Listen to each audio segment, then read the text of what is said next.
ويصل على اليوم اليمنى ناحية بول بوجبا، يرفعها بوجبا يورنتي جول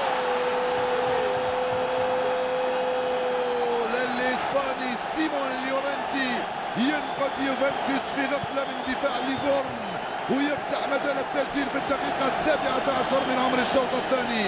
هدف مباغت ولكنه رائع يا لورنتي، مباغت ولكنه رائع يا لورنتي.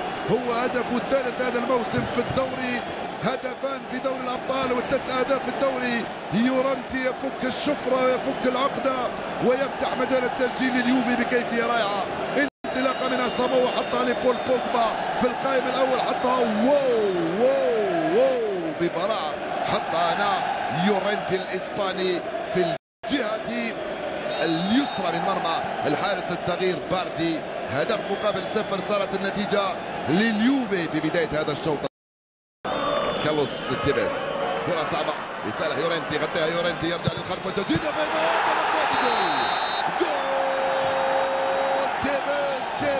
تيفيز يا كارلوس. الهدف السابع لكارلوس تيفيز مع يوفنتوس، الهدف الثاني لتورينو عند الدقيقة 75 من عمر المباراة.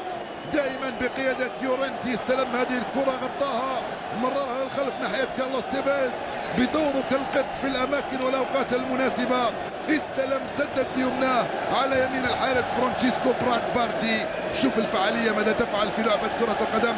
الفعالية توجد عند الكبار، الفعالية توجد عند أصحاب المهنة، لأن الكرة مهنة، أصحاب المهنة وأصحاب الخبرة. هناك استلمها يورنتي، حطها لتيفيز على الجهة اليمنى من هناك من مرمى فرانشيسكو باردي.